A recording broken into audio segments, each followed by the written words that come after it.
Hello दोस्तों, आज के पॉडकास्ट में हमारे साथ हैं इमेज क्लासेस का वो धुरंधर स्टूडेंट जिसने रामपुर का नाम, अपने माँ बाप का नाम रोशन किया है। कहते हैं 1 रैंक 1 ले आओ, 2 रैंक 1 ले आओ। इस बंदे ने तो 3 जगह जनरल कैटेगरी में रैंक 1 लाया है। साथ ही साथ जामिया के 11th एंट्रेंस साइंस में रैंक 5 है और ये जनरल में बच्चा तो दैट्स इतने है। और एक और चीज, एमयू के 10th बोर्ड में 10th टॉपर रहा है। तो आज हम मुलाकात करने वाले और उसकी जर्नी जानने वाले हैं कि यहाँ तक का इतिहास, यहाँ तक का जो ये जर्नी है, इसने कैसे अचीव किया है। तो आइए मुलाकात करते हैं हारिस से। Haris, please introduce yourself. Assalamualaikum everyone. First of all, my name is Mohammad Haris Khan and I am from Rampur district, Uttar Pradesh. और घर में कौन कौन है? फादर है, मदर है और छोटी सिस्टर और फादर क्या करता है? फादर एग्जामिनेशन कंट्रोलर है, मोहम्मद अली जौहरी यूनिवर्सिटी रामपुर। मोहम्मद रामपुर में ही एग्जामिनेशन कंट्रोलर है।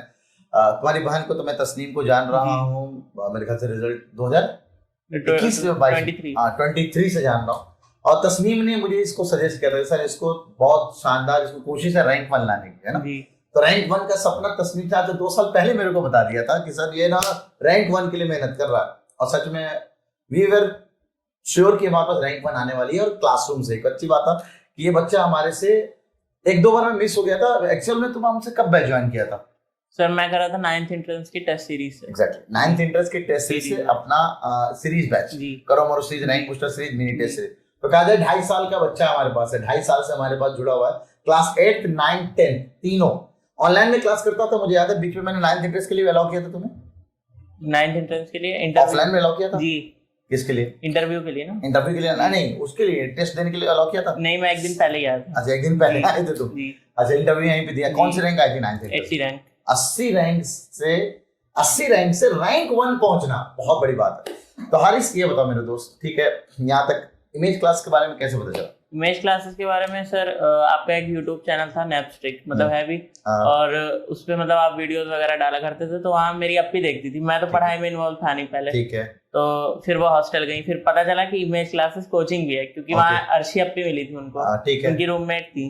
तो उन्होंने फिर बेदार 1 बैच ज्वाइन करा था 2022 में। अर्शी के साथ में आई जी जी, ठीक है। फिर उन्हें मतलब उन्होंने ही फिर मुझे टेस्ट सीरीज बैच करवाया था, मुझे पता है। फिर मुझे भी मतलब अच्छा लगा था, डीपीटी कॉन्सेप्ट वगैरह था यहाँ पर, मतलब पढ़ाई अच्छी लग रही थी। तो फिर 9th रेगुलर करा, आगाज बैच से जी। फिर 9th में कितने परसेंटेज आई थी तुम्हारी? 9th में 92.6 थी, क्योंकि मैं इतना ध्यान नहीं देता था एकेडमिक्स पे। कब से सीरियस हुए तुम? सीरियल में 9th में भी था। अच्छा, मैंने सारे एकेडमिक्स को लेकर उतना सीरियस नहीं थे ना। जैसे 10th बोर्ड में टॉपर रहा, कोई फर्क नहीं पड़ता है ना। ये एंट्रेंस में पढ़ना था जी। तो एंट्रेंस के लिए तुमने बड़ा अच्छा काम किया कि भाई एंट्रेंस को लेकर के रैंक 1 लानी थी तुम्हारे पास, है ना। तो उसके बाद फिर 10th में आए। 10th में भी एंट्रेंस पे ज्यादा फोकस किया। मुझे याद है कि तुम सब्जेक्टिव पेपर के लिए परमिशन तो लिया था जी, लेकिन बाद में जब ऑब्जेक्टिव पेपर आया तो ऑब्जेक्टिव पेपर को बड़ा सीरियसली लेते थे जी। मतलब हमारा बेदार बैच चल रहा था, इसने मुस्तकबिल बैच का एक्सेस ले लिया था जी। सही बोल रहा हूँ? ऑफलाइन में। और मुस्तकबिल का टेस्ट तुम आते थे देने के लिए। चलो ठीक है, तो मुस्तकबिल का टेस्ट से बहुत फायदा हुआ तुम्हें, है ना? बहुत। ठीक है, अब ये बताओ मेरे को, मैं कुछ चीजें पूछता हूँ अक्सर एक रैंक 1 वाले बंदे से, तो बताना है तुम्हें यस और नो में, ठीक है ना। 10th क्लास से बात कर रहा हूँ मैं, क्योंकि 10th class is connected to your 11th entrance. कभी क्लास मिस की? कोचिंग की नहीं, अगर करता था तो रिकॉर्डिंग देखता था। और मैथ्स की नहीं करता था। मैथ्स की क्लास नहीं करते थे? नहीं, मैथ्स की मिस नहीं करता था। मैथ्स की कभी मिस नहीं करते थे? फिजिक्स की भी नहीं कर रहा था। फिजिक्स और मैथ्स कभी नहीं किया तुमने मिस? ओके, ये बताओ हारिस, कभी डीपीटी मिस किया? नहीं, डीपीपी एक भी नहीं। इवन जो आप पुराने साल का दिए थे उसकी भी नहीं। उसका भी सब कर रहा है। जो 9th में भी आप बैच दिए थे ना पुराने साल का, लास्ट ईयर का, वो भी उसके भी सारे कर लिए सारे। और रिफ्लेक्शन टेस्ट होता था ये, और 2021 में कराता था, 22 में कराता था, मैं रिफ्लेक्शन मैंने सारे कर डाले थे 9th में ही। तो भैया देखो, मैं आपको बस ये बताना चाह रहा हूँ, एक भी क्लास मिस नहीं, मिस किया तो मैनेज कर लिया। डीपीटीज कभी मिस नहीं किया। ओके, कभी संडे टेस्ट पेपर मिस किया? सर सेमेस्टर पूरा मिस। सेमेस्टर एक भी नहीं? नहीं, एक भी नहीं। तो मैंने सब्जेक्टिव टेस्ट नहीं दिया? नहीं, बिल्कुल इसने कोई सब्जेक्टिव टेस्ट नहीं दिया, सिर्फ ऑब्जेक्टिव टेस्ट। और ऑब्जेक्टिव टेस्ट एक भी छोड़ा नहीं मैंने। ऑब्जेक्टिव टेस्ट एक भी, वो पहले बोल रहा कि मैंने को बोर्ड्स का लेना देना था, तो एंट्रेंस में इसलिए फोड़ा तुमने। तो एक बात तो समझ में आ रहा है इसकी, भाई जितनी भी मैं टॉपर्स के अंदर क्वालिटीज मानता हूँ, सारी क्वालिटीज तुम्हारे अंदर है।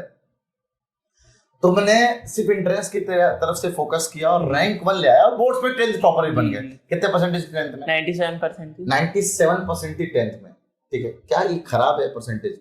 तो कहते हैं लोग जो एंट्रेंस को फोकस करते हैं वो बोर्ड्स में खराब हो जाते हैं। जो आपके सामने ना जाने में कितने एग्जांपल आपको दिखा सकता हूँ, जो बच्चे ने हमारी इमेज क्लासेस से एंट्रेंस में भी फोड़ा है। लास्ट ईयर का आयान एसपी का एग्जांपल लो, 11 अवार्ड्स थे, उसके बाद 11 सिलेक्शंस थे, एक जगह रैंक 1 भी थी, 2 जगह रैंक 2 थी उसके पास। अब उसका रिकॉर्ड हर साल ना हमारा बच्चा कोई ना कोई तोड़ता है। इस बार 3 रैंक 1 ला करके दिखाया हारिस ने। हारिस, चलिए अब आपके पढ़ाई के शेड्यूल को समझते हैं, कैसे पढ़ते थे, कब पढ़ते थे? सर देखिए, सुबह उठता था 5 बजे लगभग जी, और 11 बजे सो जाता था रात में। ठीक है। और उठता था, कभी कभी स्कूल जाना रहता था, तो वही आर.डी. शर्मा करता था, पहले नोट्स करता था, फिर उसको रिवाइज करता था विद डीपीपी। ठीक है। और फिर आर.डी. शर्मा और फिर एनसीईआरटी करता था बस जी। इसके अलावा हमारा मॉड्यूल देखिए फाउंडेशन का नहीं करा था, फाउंडेशन और एंट्रेंस का करा। देखिए हम लोग 2 मॉड्यूल देते हैं, एक फाउंडेशन मॉड्यूल देते हैं जो आपके बोर्ड्स के लिए होता है डेडिकेटेड, और दूसरा होता है एंट्रेंस का मॉड्यूल। मैं फिर से बोल रहा हूं, इसमें फाउंडेशन को तो हल्के में लेके चला, हल्के में लेकर भी 97% ला सकता है और 10th टॉपर बन सकता है अलीगढ़ डिस्ट्रिक्ट एमयू 10 बोर्ड का। तो तुमने मॉड्यूल किया पूरा जी, ठीक है। और एमटीजी बुक लगाया था फिजिक्स की। ठीक है जी, बस उतने में हो गया था। अच्छा, केमिस्ट्री और बायो कैसे मैनेज? केमिस्ट्री और बायो तो एनसीईआरटी बहुत इंपॉर्टेंट है उसकी। अच्छा, जैसे इस बार तो केमिस्ट्री पता नहीं कहाँ से आ गई, वरना एनसीईआरटी भी तुमने शायद 1-2 सही किया है जी। एक सही करा था आउट ऑफ सिलेबस का। ठीक है, आउट ऑफ सिलेबस के 5 सवाल आ गए थे केमिस्ट्री के, उसमें भी 1 सवाल इसने सही कर दिया। तो किस था ये? आता था? नहीं आता था, एक क्रोमियम वाला भी आता था, पर असल में एंड में मैंने सोचा कि मैं मैथ्स को टाइम दूंगा, वरना वो भी हो जाता। कितने मार्क्स आए तुम्हारे इसमें 11th सर? ये एमयू के 84.75 84.75 में रैंक 1 है। आपको मार्क्स बताना चाह रहा था। जामिया में कितने आए 11th साइंस में? 93 में रैंक 5 है, क्योंकि इसी में ना दोनों जगह ना डिप्लोमा में रैंक आ जाती है ना, डिप्लोमा और साइंस में। अब आइए, एक और रैंक 1 आया इस बार जामिया के डिप्लोमा में। कितना मार्क्स? तो 97.5 था। तो पहले हमने बता दिया था 98 पॉइंट कुछ था, एक सवाल और भी हो गया मिसप्लेस ना। ओके, इतने मार्क्स पे आप रैंक 1 ला सकते हो, दैट्स व्हाई मैं मार्क्स के बारे में आपको बता रहा हूं, है ना।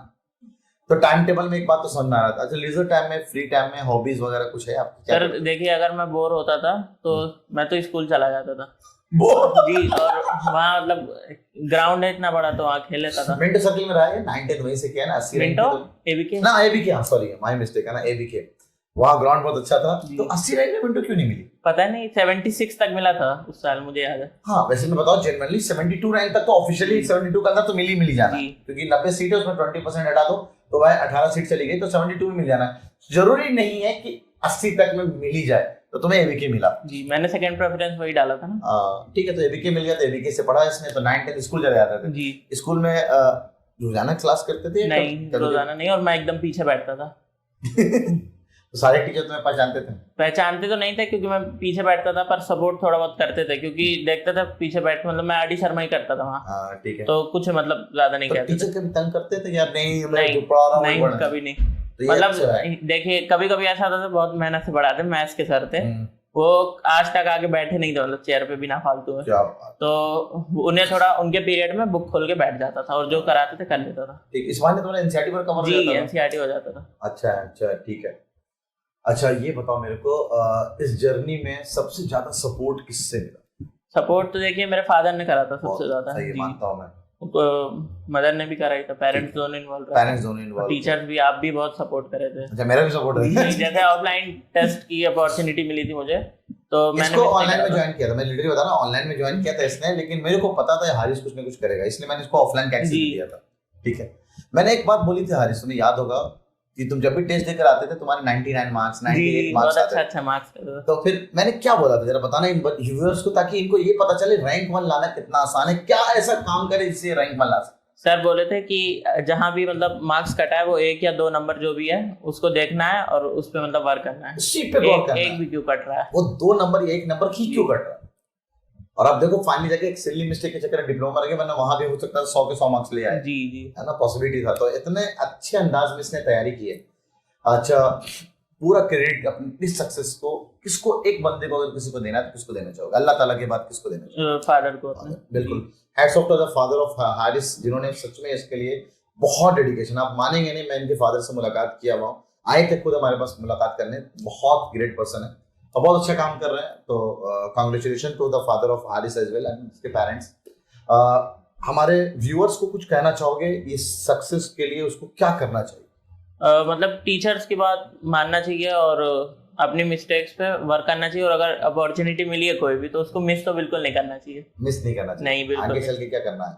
आगे चल के मुझे नीट में अप्लाई करूंगा। नीट में अप्लाई करेंगे, इमेज क्लास का पार्ट बन चुके हैं आप जी।